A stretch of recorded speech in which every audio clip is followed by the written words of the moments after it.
दोस्तों, इस वीडियो में हम आपको भगवान गौतम बुद्ध की 9 बहुत ही प्रसिद्ध कहानियां सुनाने वाले हैं, जिनको सुनने के बाद आपको पता चलेगा कि गौतम बुद्ध कितने महान थे। तो इस वीडियो को बीच में छोड़ के जाने की गलती मत कीजिएगा। कृपया करके सभी कहानियों को पूरा सुने। पहली कहानी है बुद्ध, आम और बच्चे। गौतम बुद्ध किसी उपवन में विश्राम कर रहे थे। तभी बच्चों का एक झुंड आया और पेड़ पर पत्थर मारकर आम गिराने लगा।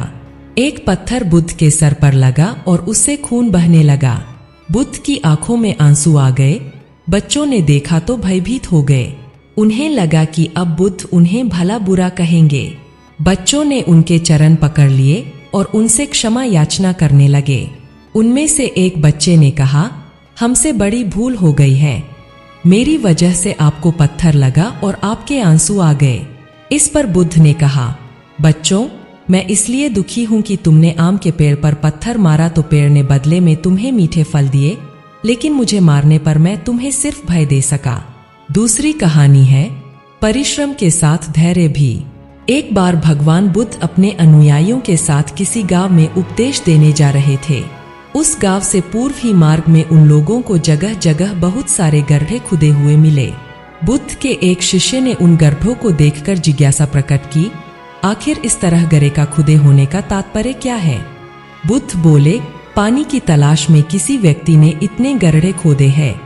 यदि वह धैर्य पूर्वक एक ही स्थान पर गड्ढा खोदता तो उसे पानी अवश्य मिल जाता, पर वह थोड़ी देर गड्ढा खोदता और पानी न मिलने पर दूसरा गड्ढा खोदना शुरू कर देता।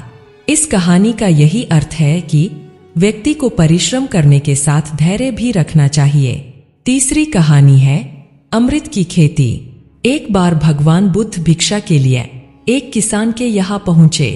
तथागत को भिक्षा के लिए आया देखकर किसान उपेक्षा से बोला, श्रमण में हल जोतता हूँ और तब खाता हूँ।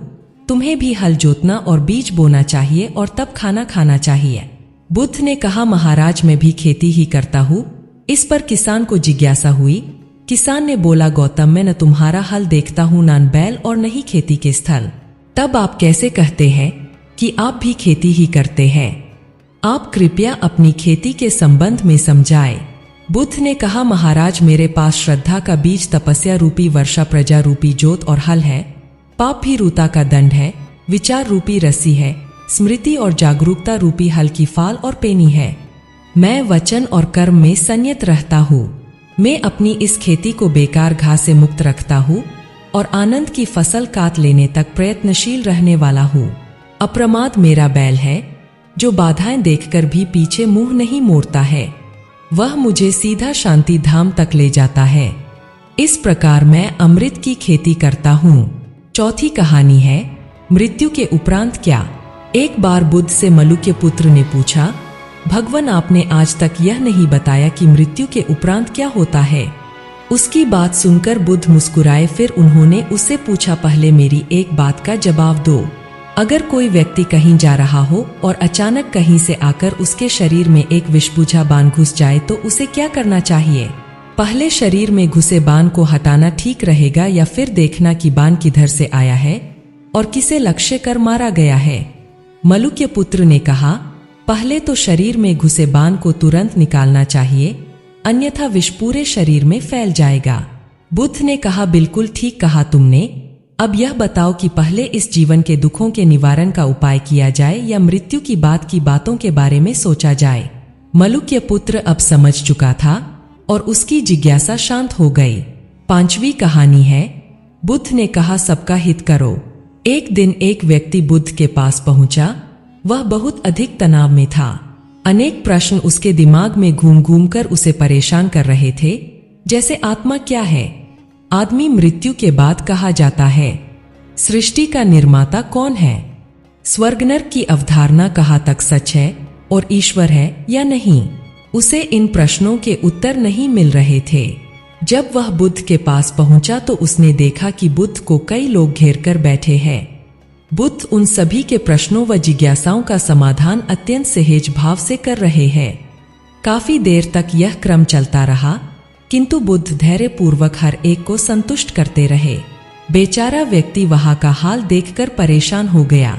उसने सोचा कि इन्हें दुनियादारी के मामलों में पड़ने से क्या लाभ, अपना भगवत भजन करें और बुनियादी समस्याओं से ग्रस्त इन लोगों को भगाए।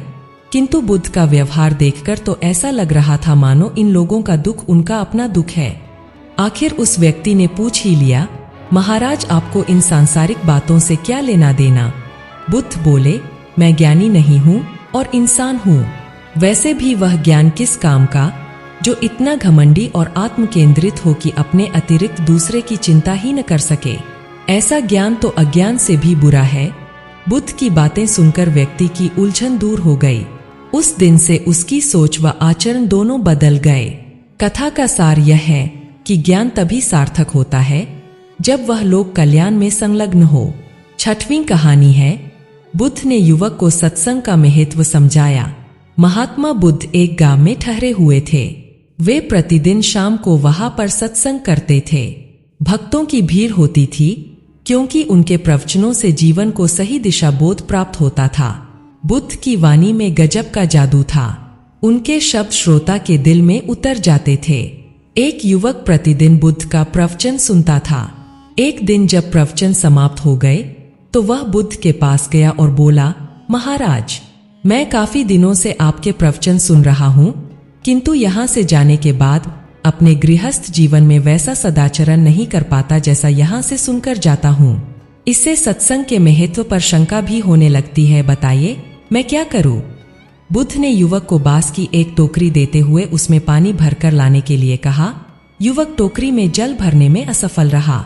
बुद्ध ने यह कार्य निरंतर जारी रखने के लिए कहा। युवक प्रतिदिन टोकरी में जल भरने का प्रयास करता किंतु सफल नहीं हो पाता। कुछ दिनों बाद बुद्ध ने उससे पूछा, इतने दिनों से टोकरी में लगातार जल डालने से क्या टोकरी में कोई फर्क नजर आया? युवक बोला, एक फर्क जरूर नजर आया है। पहले टोकरी के साथ मिट्टी जमा होती थी, अब वह साफ दिखाई देती है। कोई गंदगी नहीं दिखाई देती है और इसके छेद पहले जितने बड़े नहीं रह गए, वे बहुत छोटे हो गए हैं। तब बुद्ध ने उसे समझाया, यदि इसी तरह उसे पानी में निरंतर डालते रहोगे तो कुछ ही दिनों में ये छेद फूलकर बंद हो जाएंगे और टोकरी में पानी भर पाओगे। इसी प्रकार जो निरंतर सत्संग करते हैं उनका मन एक दिन अवश्य निर्मल हो जाता है। अवगुणों के छिद्र भरने लगते हैं और गुणों का जल भरने लगता है। युवक ने बुद्ध से अपनी समस्या का समाधान पा लिया। निरंतर सत्संग से दुर्जन भी सज्जन हो जाते हैं, क्योंकि महापुरुषों की पवित्र वाणी उनके मानसिक विकारों को दूर कर उनमें सद्विचारों का आलोक प्रसारित कर देती है। 7वीं कहानी है, बुद्ध की शिक्षा से मेहनत सफल हुई। एक आदमी को बुद्ध ने सुझाव दिया कि दूर से पानी लाते हो, क्यों नहीं अपने घर के पास एक कुआं खोद लेते? हमेशा के लिए पानी की समस्या से छुटकारा मिल जाएगा। सलाह मानकर उस आदमी ने कुआं खोदना शुरू किया, लेकिन 7-8 फीट खोदने के बाद उसे पानी तो क्या, गीली मिट्टी का भी चिन्ह नहीं मिला। उसने वह जगह छोड़कर दूसरी जगह खुदाई शुरू की, लेकिन 10 फीट खोदने के बाद भी उसमें पानी नहीं निकला। उसने फिर तीसरी जगह कुआं खोदना शुरू किया, लेकिन यहाँ भी उसे निराशा ही हाथ लगी। इस क्रम में उसने 8-10 फीट के 10 कुएं खोद डाले, लेकिन पानी कहीं नहीं मिला। वह निराश होकर बुद्ध के पास गया। उसने बुद्ध को बताया कि मैंने 10 कुएं खोद डाले, मगर पानी एक में भी नहीं निकला। बुद्ध को आश्चर्य हुआ। वे स्वयं चलकर उस स्थान पर आए जहां उसने 10 गड्ढे खोदे हुए थे।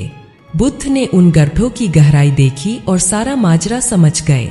फिर वे बोले, 10 कुएं खोदने की बजाय एक कुएं में ही तुम अपना सारा परिश्रम लगाते तो पानी कब का मिल गया होता। तुम सब गड्ढों को बंद कर दो, केवल एक को ही खोदते जाओ, पानी निकल आएगा। उसने बुद्ध की बात मानकर ऐसा ही किया। परिणाम स्वरूप कुआं पूर्ण होते ही पानी निकल आया। सबने भगवान बुद्ध की जय जयकार। 8वीं कहानी है, बुद्ध के ज्ञान से सेठ ने पाया सुख। धन्ना सेठ के पास 7 पुश्तों के पालन पोषण जितना धन था। उसका व्यापार चारों तरफ फैला हुआ था, किंतु फिर भी उसका मन अशांत रहता था। कभी धन की सुरक्षा की चिंता तो कभी व्यापारिक प्रतिस्पर्धा में आगे निकलने का तनाव। चिंता और तनाव के कारण वह अस्वस्थ रहने लगा। उसके मित्र ने उसकी गिरती दशा देखी तो उसे बुद्ध के पास जाने की सलाह दी। सेठ बुद्ध के पास पहुंचा और अपनी समस्या बताई। बुद्ध ने उसे सांत्वना देते हुए कहा, तुम घबराओ मत, तुम्हारा कष्ट अवश्य दूर होगा। बस तुम यहाँ कुछ दिन रहकर ध्यान किया करो। बुद्ध के कहे अनुसार सेठ ने रोज ध्यान करना शुरू कर दिया, किंतु सेठ का मन ध्यान में नहीं लगा। वह जैसे ही ध्यान करने बैठता उसका मन फिर अपनी दुनिया में चला जाता। उसने बुद्ध को यह बात बताई, किंतु बुद्ध ने कोई उपाय नहीं बताया। थोड़ी देर बाद जब सेठ बुद्ध के साथ वन में सायंकालीन भ्रमण कर रहा था तो उसके पैर में एक कांटा चुभ गया। वह दर्द के मारे कराहने लगा। बुद्ध ने कहा, बेहतर होगा कि तुम जी कड़ा करके कांटे को निकाल दो, तब इस दर्द से मुक्ति मिल जाएगी। सेठ ने मन कड़ा करके कांटा निकाल दिया और उसे चैन मिल गया। तब बुद्ध ने उसे समझाया, ऐसे ही लोभ, मोह, क्रोध, घमंड व द्वेष के कांटे तुम्हारे मन में गड़े हैं। जब तक अपने मन की संकल्प शक्ति से उन्हें नहीं निकालोगे, अशांत ही रहोगे। सेठ का अज्ञान बुद्ध के इन शब्दों से दूर हो गया और उसने निर्मल हृदय की राह पकड़ ली। अपनी कुप्रवृत्तियों से मुक्ति के लिए संकल्पबद्धता अनिवार्य है। जब तक व्यक्ति दृढ़ निश्चय न कर ले, वह अपनी गलत आदतों से मुक्त नहीं हो सकता। 9वीं कहानी है, बुद्ध की शिक्षा से गांव का उद्धार हुआ। एक युवक ने बुद्ध से आकर कहा, मेरा गांव अशिक्षित है। मैं अपने परिवार से झगड़ कर थोड़ा बहुत पढ़ पाया हूँ, आगे और पढ़ना चाहता हूँ, किंतु सभी रोक रहे हैं। घर के लोग सोचते हैं कि खेती में खूब पैसा है और उसके लिए किसी शिक्षा की आवश्यकता नहीं है। यही सोच गांव वालों की भी है।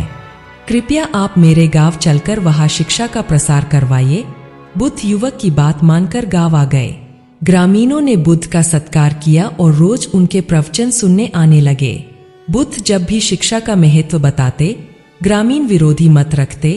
एक दिन एक महिला अपने 5 साल के बच्चे के लिए पूछने लगी कि उसे किस उम्र से शिक्षा दिलवाए। तब बुद्ध ने समझाया कि तुम्हें तो 5 वर्ष पूर्व उसकी शिक्षा शुरू कर देनी थी। उसे क्या खाना है, क्या नहीं, कैसे व क्या बोलना है आदि बातें शुरू से सिखाओगी, तभी तो वह अपना उचित ख्याल रख सकेगा। बुद्ध की यह बात महिला सहित सभी ग्रामीणों को समझ में आ गई। उन्होंने अपने बच्चों को विद्यालय भेजना शुरू किया। यह समय वर्षा का था। युवक ने लोगों को जल संग्रहण की तकनीक बताई। अधिकांश ने उपहास किया, किंतु युवक अपना काम करता रहा।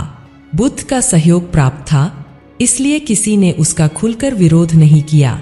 जब गर्मी में भीषण जल संकट के कारण फसलें सूखने लगीं, तो युवक ने कुएं खुदवाए, जिनमें जल संग्रहण की तकनीक के कारण खूब पानी निकला।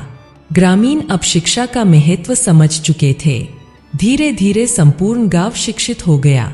ज्ञान हर उम्र में अर्जित किया जा सकता है। यही ज्ञान हमें जीवन में आने वाली समस्याओं के समाधान की राह सुझाता है। दोस्तों, इस वीडियो के डिस्क्रिप्शन बॉक्स में हमने बहुत सारे धार्मिक किताबों का लिंक दिया हुआ है। आप उस लिंक पर क्लिक करके सभी धार्मिक किताबें अमेज़न से मंगा सकते हैं। उम्मीद है आप सभी को यह वीडियो अच्छी लगी होगी।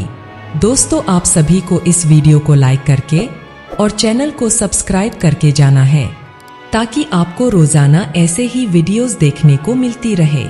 और इस ज्ञान भरे वीडियो को अपने दोस्तों को भी जरूर शेयर कीजिएगा। चलिए कमेंट में लिख दीजिए, हर हर महादेव। धन्यवाद।